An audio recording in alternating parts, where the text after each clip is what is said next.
ಆ ಸಂವಿಧಾನವನ್ನು ಬದಲಾಯಿಸಲಿಕ್ಕೋಸ್ಕರವೇ ನಾವಿರೋದು, ನಾವು ಬಂದಿರೋದು. ಯಾವುದೋ ರಸ್ತೆಯಲ್ಲಿರ್ತಕ್ಕಂಥ ನಾಯಿಗಳು ಕೂಗಿದ್ರೆ ಅದಕ್ಕೆ ತಲೆ ಕೆಡಿಸ್ಕೊಳ್ತಕ್ಕಂಥ ಜನಗಳು ನಾವಲ್ಲ. ಈ ಕಾಂಗ್ರೆಸ್ ನಮ್ಮ ವಿರೋಧ ಅಲ್ಲೇ ಅಲ್ಲ, ಅದು ರಾಜಕಾರಣಕ್ಕೋಸ್ಕರ ಅದು ಇದು ಒದರಾಡ್ತಾ ಇರ್ತಕ್ಕಂಥದ್ದು. ನಮ್ಮ ವಿರೋಧಿ ಸಿದ್ದರಾಮಯ್ಯ ಅಹಿಂದೂ ಮಾನಸಿಕತೆ, ಅದು ನಮ್ಮ ವಿರೋಧ. ಅಹಿಂದೂ ಮಾನಸಿಕತೆ ಅದು ನಮ್ಮ ವಿರೋಧ. ಅಹಿಂದೂ ಮಾನಸಿಕತೆ ಅದು ನಮ್ಮ ವಿರೋಧ. ಅಹಿಂದೂ ಮಾನಸಿಕತೆ ಅದು ನಮ್ಮ ವಿರೋಧ. ರಾಮ ಜನ್ಮಭೂಮಿ ಇನ್ವಿಟೇಷನ್ ನಮಗೆ ಬಂದಿಲ್ಲ, ಆಮೇಲೆ ಬಂದ್ರು ನಾನು ಹೋಗುದಿಲ್ಲ ಅಂತಂದ್ರು. ನೀನ್ ಬರ್ಲಿ ಬಿಡು, ರಾಮ ಜನ್ಮಭೂಮಿಯನ್ನು ನಿಲ್ಲುವುದಿಲ್ಲ ಮಗನೆ, ರಾಮ ಜನ್ಮಭೂಮಿಯನ್ನು ನಿಲ್ಲುವುದಿಲ್ಲ ಮಗನೆ, ರಾಮ ಜನ್ಮಭೂಮಿಯನ್ನು ನಿಲ್ಲುವುದಿಲ್ಲ ಮಗನೆ, ರಾಮ ಜನ್ಮಭೂಮಿಯನ್ನು ನಿಲ್ಲುವುದಿಲ್ಲ ಮಗನೆ. ಕರ್ನಾಟಕ ಸ್ಟುಡಿಯೋಗೆ ಸ್ವಾಗತ. ನಾನು ಬಸವರಾಜು. ಅಲ್ಪಸಂಖ್ಯಾತರಿಗೆ ಆತ್ಮಗೌರವ ಇದ್ದರೆ, ದಲಿತರಿಗೆ ಸ್ವಾಭಿಮಾನ ಇದ್ದರೆ, ಹಿಂದುಳಿದವರಿಗೆ ಮಾನ ಮರ್ಯಾದೆ ಎರಡೂ ಕೂಡ ಇದ್ದರೆ ಇಂತಹ ನಾಯಕನನ್ನ ಗೆಲ್ಲಿಸಬೇಕಾ ಅನ್ನುವಂಥದ್ದು ಬಹುಪಾಲು ಜನ ಚರ್ಚೆ ಮಾಡ್ತಿರುವಂತಹ ಸಂಗತಿ. ಇದನ್ನು ನಾನು ಹೇಳ್ತಿಲ್ಲ. ಕಾರಣ ಏನು? 2017ರಲ್ಲಿ ವೈದ್ಯೋ ನಾರಾಯಣ ಹರಿಗೂ ಕೂಡ ಹೊಡೆದ ಅಪಪೋಷಿತ ಬೈಟೆಕ್ ಬ್ರಹ್ಮ. 2018ರಲ್ಲಿ ದಲಿತರನ್ನ ನಾಯಿಗಳು ಎಂದ ಸಂಸ್ಕಾರವಂತರ ಸ್ವಮರ್ದನಿಗಳ ಸಾಮ್ರಾಟ. 2019ರಲ್ಲಿ ದಿನೇಶ್ ಗುಂಡೂರಾಯರನ್ನ ಮುಸ್ಲಿಂ ಹುಡುಗಿ ಹಿಂದೆ ಓಡಿದ ಪೋಲಿ ಎಂದ ಏಡಿ ಹುಣ್ಣಿನಿಂದ ಏದುಸಿರು ಬಿಡುತ್ತಿರುವಂತಹ ಎಸಡಿ ಸಂಚಾಲಕ. 2019ರಲ್ಲಿ ರಾಷ್ಟ್ರಪಿತ ಮಹಾತ್ಮ ಗಾಂಧಿಯವರನ್ನ ಹೇಡಿ ಎಂದ ಉತ್ತರ ಕನ್ನಡದಿಂದಾಚೆಗೆ ಬಾರದ ರಣ ವಿಕ್ರಮ ವಿರಾಟ. ಈಗ ತನಗಿಂತ 20 ವರ್ಷ ಹಿರಿಯ ಮಗನನ್ನ ಹೊಂದಿರೋ ಹಾರುವ ಅಪ್ಪಂದಿರ ಅಪ್ಪ, 7 ಕೋಟಿ ಕನ್ನಡಿಗರ ಹೊಸ ನಾಯಕ. ಆ ನಾಯಕನಿಗೆ ಮಗನೇ ಅಂತ ಸಂಬೋಧಿಸುವಂತಹ ಸರ್ವಶ್ರೇಷ್ಠ ಸಂಸ್ಕಾರವಂತರ, ಪ್ರಸನ್ನ ಗಂಭೀರ ವಚನ ರಚನ ಚತುರರ ನಾಯಕ ಯಾರು? ಕುಪಿತ ಕುತ್ಸಿತ ವರ್ಮ ಯಾರು? ಅವರೇ ಅನಂತ ಕುಮಾರ ದತ್ತಾತ್ರೇಯ ಹೆಗಡೆ, ಫೈರ್ ಬ್ರಾಂಡ್. ನೋಡಿ, ರಾಮಕೃಷ್ಣ ಹೆಗಡೆ ಅಂತಹ ಮಹಾನ್ ನಾಯಕನನ್ನ ಕೊಟ್ಟಂತಹ ನೆಲ,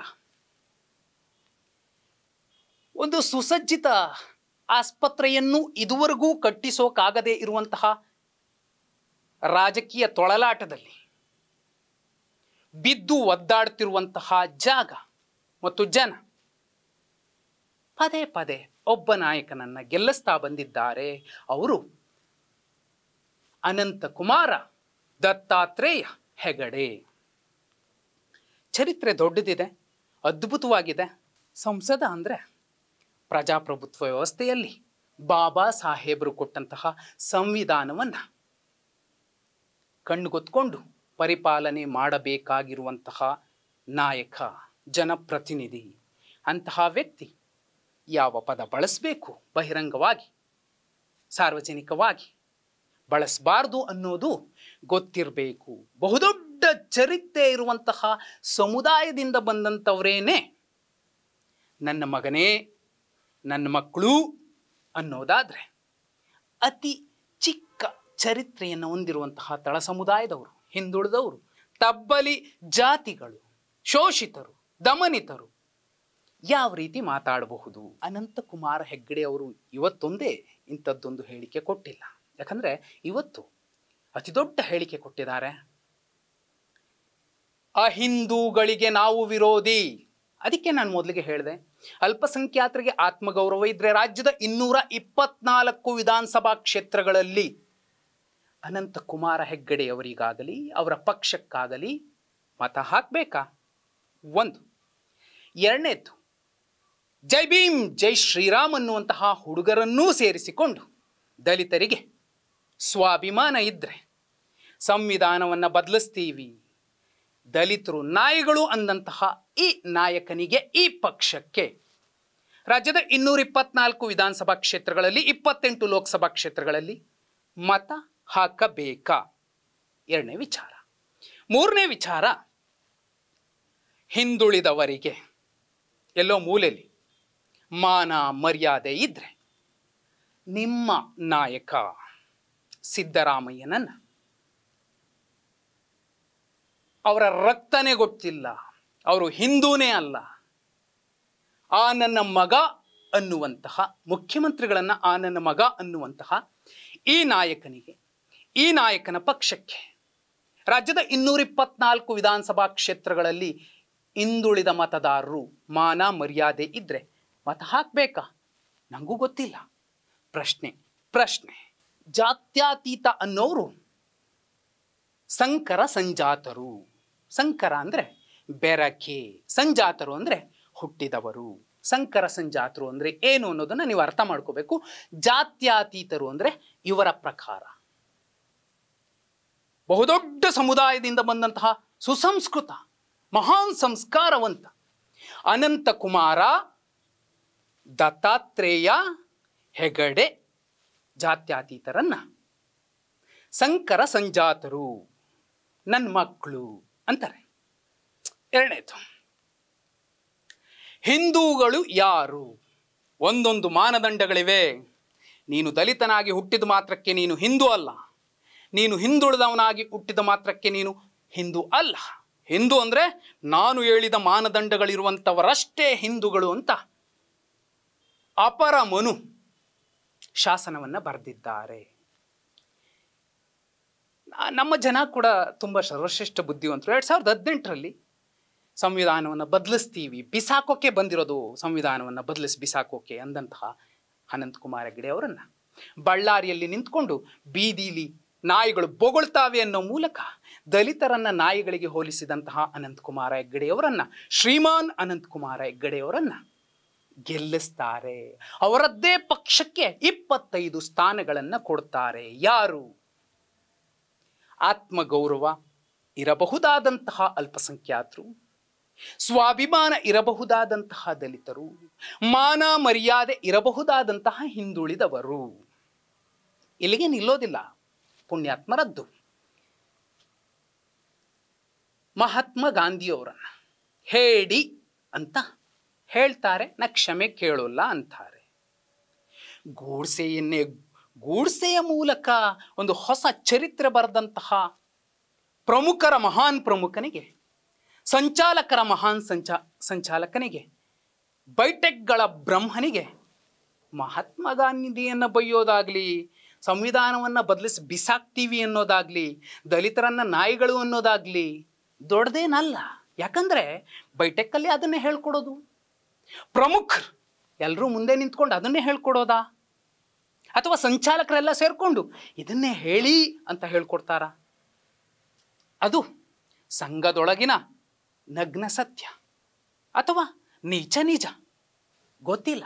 ನೋಡಿ, ಅವರ ಕ್ಷೇತ್ರದ ಲೆಕ್ಕ ನೋಡೋಣ. ಯಾವ್ಯಾವ ಅಸೆಂಬ್ಲಿ ಕಾನ್ಸ್ಟಿಟ್ಯೂನ್ಸಿ? ಕಿತ್ತೂರು ಈ ಸಲ ಕಾಂಗ್ರೆಸ್ ಗೆದ್ದಿದೆ. ಕಿತ್ತೂರಲ್ಲಿ ಹಿಂದುಳಿದವರಿದ್ದಾರೆ, ಸಂಗೊಳ್ಳಿ ರಾಯನ ಸಂತತಿಯವರಿದ್ದಾರೆ. ಅವರಿಗೆ ಸ್ವಾಭಿಮಾನ ಇದ್ರೆ ಈ ಸುಸಂಸ್ಕೃತ ಮಹಾನ್ ಸಂಸ್ಕಾರವಂತ ಸಿದ್ದರಾಮಯ್ಯ ಅವರನ್ನ ಮಗನೇ ಅಂದಂಥವರಿಗೆ ಮತ ಹಾಕುವ ಮುನ್ನ 2 ಸಲ ಯೋಚಿಸಬೇಕು. ಹಳಿಯಾಳ ಕಾಂಗ್ರೆಸ್ ಗೆದ್ದಿದೆ, ಸುಸಂಸ್ಕೃತರನ್ನ ಅಲ್ಲಿನವರು ಗೆಲ್ಲಿಸ್ತಾರ. ಮೂರನೇದ್ದು ಕಾರವಾರ ಕಾಂಗ್ರೆಸ್ ಗೆದ್ದಿದೆ, ಕುಮಟ ಬಿಜೆಪಿ ಗೆದ್ದಿದೆ, ಭಟ್ಕಳ ಕಾಂಗ್ರೆಸ್ ಗೆದ್ದಿದೆ, ಶಿರಸಿ ಕಾಂಗ್ರೆಸ್ ಗೆದ್ದಿದೆ, ಯಲ್ಲಾಪುರ ಬಿಜೆಪಿ ಗೆದ್ದಿದೆ. ನೋಡಿ, ಇಲ್ಲಿನ ಮತದಾರರ ಲೀಸ್ಟ್ ತೆಗೆದ್ರೆ ಮರಾಠರು ಛತ್ರಪತಿ ಶಿವಾಜಿ ಎದುರಾಳಿಯನ್ನ ಮಗನೇ ಅಂತ ಹೇಳ್ಕೊಟ್ಟಿಲ್ಲ. ಅವರು ಮತ ಹಾಕ್ಬೇಕಾದ್ರೆ ಯೋಚಿಸಬೇಕು. ಇನ್ನು ಸರ್ವಶ್ರೇಷ್ಠ ಸಮುದಾಯಕ್ಕೆ ಸೇರಿದಂತಹ ಜನ 1,70,000 ಜನ ಇದ್ದಾರೆ. ಅದು ಅವರಿಷ್ಟ, ಶ್ರೇಷ್ಠ ಪೃಷ್ಠ ಅಷ್ಟೇ. ಮೂರನೇದ್ದು ನಾರಾಯಣ ಗುರುಗಳು ದೇಗುಲಕ್ಕೆ ಶೂದ್ರರನ್ನ ಬಿಡಲಿಲ್ಲ ಅನ್ನೋ ಕಾರಣಕ್ಕೆ ಶೂದ್ರ ಶಿವನನ್ನ ಸ್ಥಾಪಿಸಿ ಒಂದೇ ಜಾತಿ ಒಂದೇ ಧರ್ಮ ಒಂದೇ ಮತ ಅಂದಂತಹ ಮಹಾನುಭಾವನನ್ನ ದಿನ ಪೂಜಿಸುವಂತಹ ಬಿಲ್ಲವರು, ಏಡಿಗರು, ನಾಮಧಾರಿಗಳು ಇವರಿಗೆ ಮತ ಹಾಕೋಕೆ ಮುಂಚೆ 2 ಸಲ ಯೋಚಿಸಬೇಕಾಗುತ್ತೆ. 3ನೇದ್ದು 2.25 ಲಕ್ಷ ಮುಸಲ್ಮಾನರು,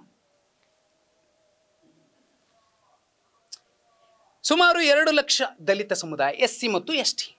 ಯೋಚಿಸಬೇಕು. ಸಂವಿಧಾನ ಬದಲಿಸಿಕೆ ಬಂದಿರುವಂಥವ್ರು ನಿಮ್ಮನ್ನೇ ಅಂದರೆ ದಲಿತರನ್ನ ನಾಯಿಗಳು ಅಂದಂತಹ ಸರ್ವಶ್ರೇಷ್ಠ ನಾಯಕ, ಸಮಾಜದ ಮಹಾನ್ ಕನಸುಗಾರ ಅನಂತ ಕುಮಾರ ಹೆಗ್ಗಡೆ, ದತ್ತಾತ್ರೇಯ ಹೆಗ್ಗಡೆ, ಇನ್ನುಳಿದಂತೆ ಹಾಲಕ್ಕಿ ಒಕ್ಕಲಿಗರು, ಮೊಗವೀರರು ಎಲ್ಲರೂ ಕೂಡ ಸುಮಾರು 16 ಲಕ್ಷ ಜನ. ಯೋಚಿಸಬೇಕು.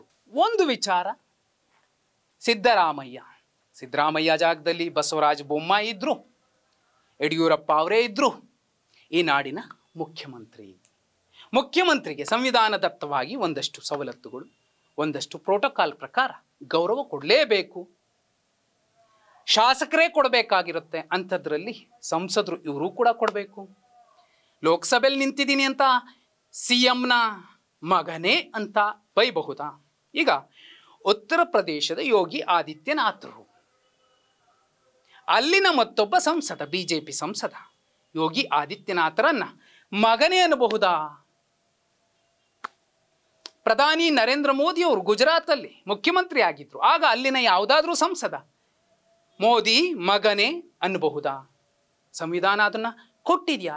ಸರ್ವಶ್ರೇಷ್ಠ ಕುಲದಲ್ಲಿ ಗೆದ್ದವರಿಗೆ ಈ ಥರದ ವಿಶೇಷ ಸವಲತ್ತುಗಳು ಅಥವಾ ಮೀಸಲಾತಿ ಸಿಕ್ಕಿರಬಹುದಾ? ಅಥವಾ ಶ್ರೇಷ್ಠ ಪೃಷ್ಠ ಅನ್ನೋದನ್ನ ಕೆಲವರು ಹೇಳ್ತಾರೆ. ಯಾರು ನಮ್ಮ ಮನೆ ಒಳಗಡೆ ಬರಬಾರ್ದು, ಮೈಲಿಗೆ ಆಗುತ್ತೆ, ಮಡಿ ಆಗುತ್ತೆ ಅಂಥವರು ಈ ಮಾತುಗಳನ್ನು ತುತ್ತು ತಿನ್ನಿಸುವ ಮೂಲಕ ಮಕ್ಕಳಿಗೆ ಹೇಳ್ಕೊಡ್ತಾರ? ಯಾಕಂದರೆ ಅನಂತಕುಮಾರ್ ಹೆಗ್ಡೆ ಅವರು ನಮ್ಮ ಕಣ್ಮುಂದೆ ನಿದರ್ಶನವಾಗಿ ನಿಂತಿದ್ದಾರೆ. ದೊಡ್ಡವರು. ಇತ್ತೀಚೆಗೆ ಕಾಟೇರ ಸಿನಿಮಾದಲ್ಲೊಂದು ಡೈಲಾಗ್ ಹೇಳ್ತಾರೆ ದರ್ಶನ್, ಓದಿ ಬ್ರಾಹ್ಮಣನಾದ. ಓದು ಅನ್ನುವಂಥದ್ದು ಅರಿವು, ಜ್ಞಾನ, ಸಂಸ್ಕಾರ, ಆಚಾರ, ವಿಚಾರ. ಅಂತಹ ಸಮುದಾಯಕ್ಕೆ ಸೇರಿದಂತಹ ಅನಂತಕುಮಾರ ಹೆಗ್ಗಡೆಯವರು ನಮಗೂ ಕೂಡ ಹೇಳ್ಕೊಡ್ತಿದ್ದಾರೆ. ರಾಜಕಾರಣದಲ್ಲಿ ಮಗನೇ ಅನ್ನಬಹುದು, ನನ್ನ ಮಕ್ಕಳು ಅನ್ನಬಹುದು, ಬೆರಕೆ ರಕ್ತ ಅನ್ನಬಹುದು, ಏನು ಬೇಕಾದರೂ ಅನ್ನಬಹುದು. ಎಲ್ಲಕ್ಕಿಂತಲೂ ಮಿಗಿಲಾಗಿ ಮತ್ತೊಮ್ಮೆ ನೆನಪು ಮಾಡಿ ಕೊಡ್ತೀನಿ, ರಾಮಕೃಷ್ಣ ಹೆಗ್ಡೆ ಅಂತ ಅವರು ಬಂದಂತಹ ನೆಲದಿಂದ ಇವರೂ ಬಂದಿದ್ದಾರೆ. ಅವ್ರ ಹೆಸರ ಪಕ್ಕದಲ್ಲೂ ಹೆಗ್ಡೆ ಇತ್ತು, ಇವ್ರ ಹೆಸರ ಪಕ್ಕದಲ್ಲೂ ಹೆಗ್ಡೆ ಇದೆ. ನಿಜಕ್ಕೂ ಅಲ್ಪಸಂಖ್ಯಾತರಿಗೆ ಆತ್ಮಗೌರವ ಇದ್ದರೆ, ಜೈ ಭೀಮ್ ಅನ್ನುವಂತಹ ದಲಿತ ಸಮುದಾಯಕ್ಕೆ ಸ್ವಾಭಿಮಾನ ಇದ್ದರೆ, ಹಿಂದುಳಿದವರಿಗೆ ಮಾನ ಮರ್ಯಾದೆ ಇದ್ದರೆ, ಈ ನಾಯಕನ ಪಕ್ಷವನ್ನ ಏನ್ ಮಾಡಬೇಕು? ಗೆಲ್ಲಿಸ್ಬೇಕಾ? ಸೋಲಿಸ್ಬೇಕಾ? ಕಮೆಂಟ್ ಮಾಡಿ.